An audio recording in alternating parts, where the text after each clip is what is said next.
Come on, come on, come on.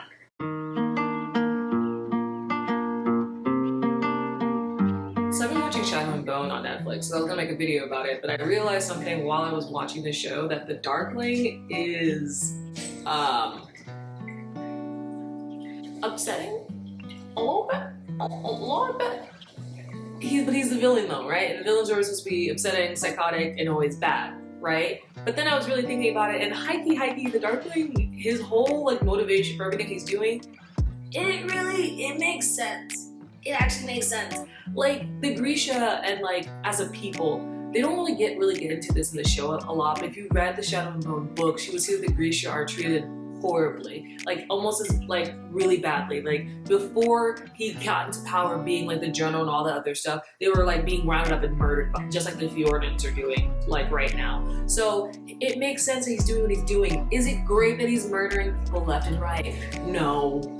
The mass murder of an entire city, is that great? No. But it makes sense because people suck, and if you just go up to someone and go like, hey, stop being mean, they're not gonna do that. But it got me thinking about other books and TV shows and stuff that have villains that are supposed to be like really horrible, but honestly when you think about it, you're like, actually, maybe you're right?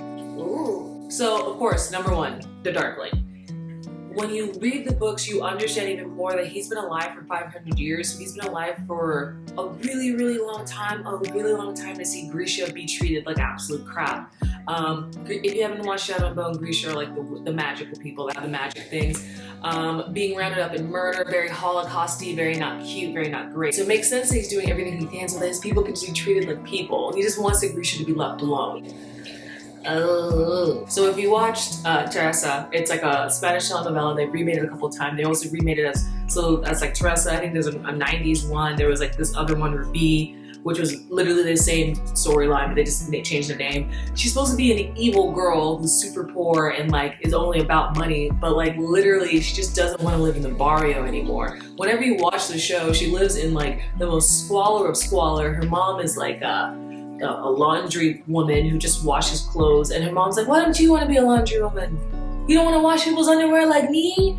And she's seen as being evil because she doesn't want to be a laundry woman. She wants to be a lawyer. And then on top of that, she just wants to be rich, but like not like Bill Gates rich. She just wants to like not have to think about counting every penny every time she wants to go to McDonald's or something like that. Once again, I'm like, girl makes sense. She works really, really hard to be a lawyer. Like she studies. She also worked really hard to like lie to people and manipulate people and like trap a rich man.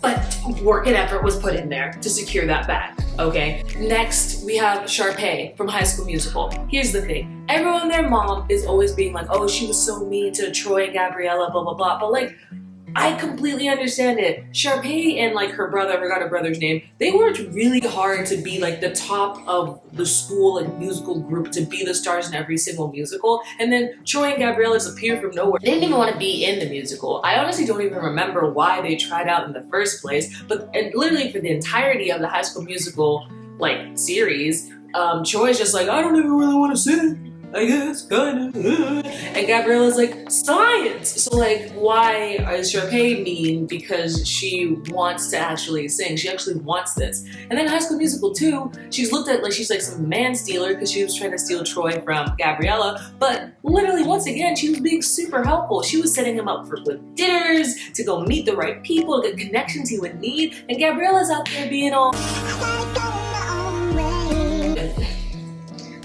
Where is the evil happening? I'm not seeing it myself. Next, Yzma. Now, hear me out. I love Emperor's New Groove. I do. I love Cusco. I watched Cusco's New School and Emperor's New Groove, I think like 50 million times. However, Cusco at the beginning of Emperor's New Groove, horrible person.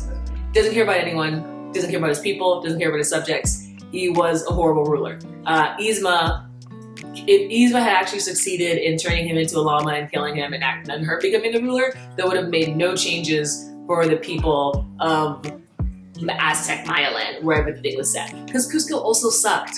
He only became better later on, and that was only because he became friends with Pacha, and Pacha was like, hey, don't turn my house into an amusement park. Do you remember that? Magneto.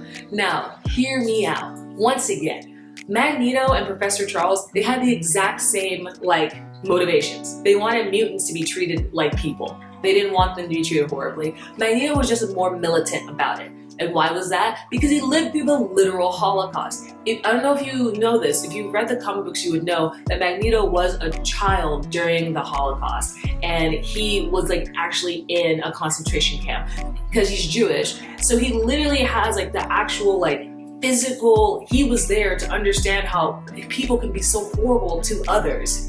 So once he sees that he is a mutant and he's seeing how mutants are beginning to be treated, especially how the American government was trying to use mutants for their own gain and like for their own wants and stuff like that, he's like, nah, history repeats itself.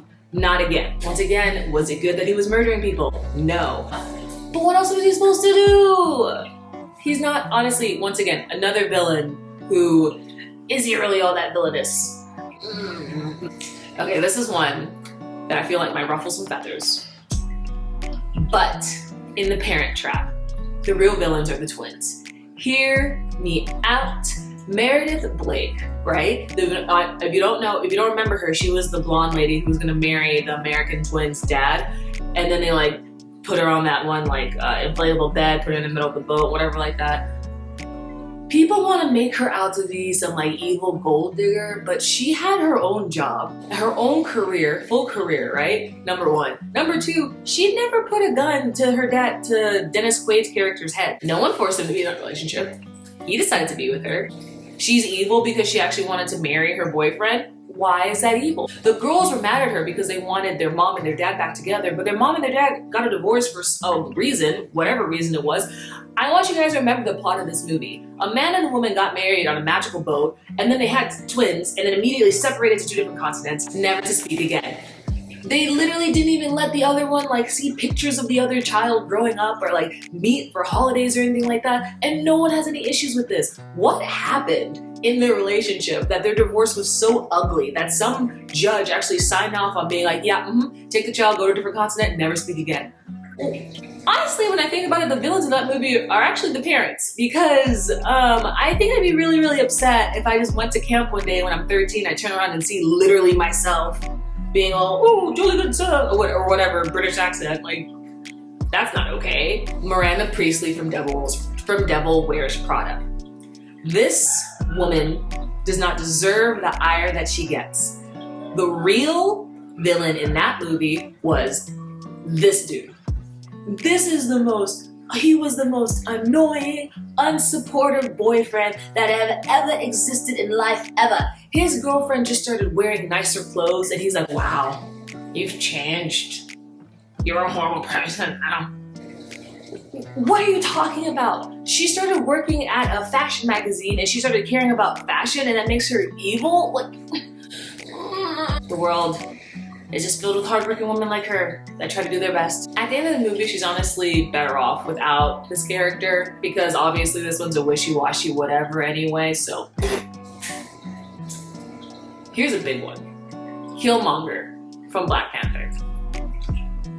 I'm telling you, the entire time I was watching that movie, there was never a moment that Killmonger said anything and I went, oh no, don't say that. The whole time I was like, How do you think your ancestors got these? You think they paid a fair price?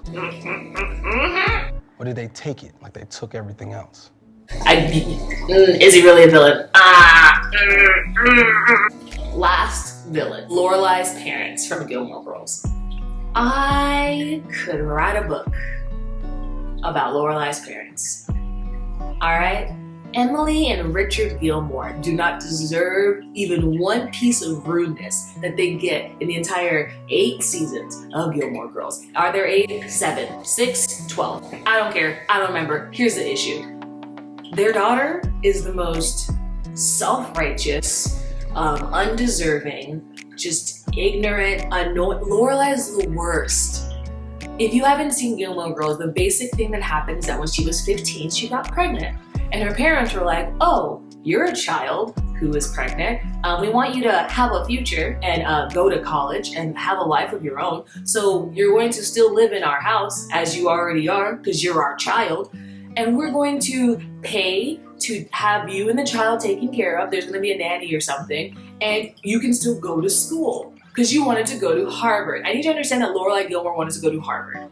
That was like her dream of her entire life, to go to Harvard. So when she got pregnant, her parents were like, okay, we still want you to be able to like do things, and we have lots and lots of money because we're super, super rich, so we'll help you do those things. She goes, no, you're trying to control me. Do you know what she does? She then takes her child and runs away.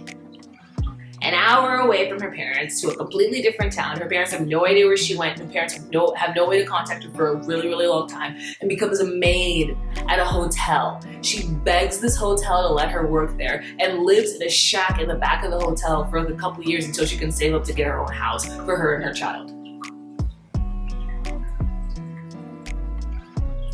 Yet somehow her parents are the evil ones, the evil, overbearing people. I'm sorry, in what world? I just, and that's the narrative that people want to put forth, and I am not here for it. I'm not here for Emily and Richard Gilmore's slander, okay? They did their absolute best. Their daughter's just a menace. Lorelai Gilmore's the absolute worst. I feel like I'm gonna have to spend an entire video on this. I will spend an entire video on this, but remind me in the comments if you want that. But just, oh my God. Oh my God. Richard and Emily deserve better.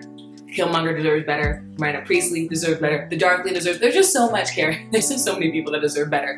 Because honestly, at the end of the day, the issue with villains and why they are usually right is because for some reason authors and writers spend way more time building more complex characters for their villains. Like your villains usually have motivations, understandings, origin stories, like all this other stuff, and then the hero is just like the dude who's just trying to stop them, which is like, why are you trying to stop them? All in all, villains are villains, and I'm always gonna be on their side.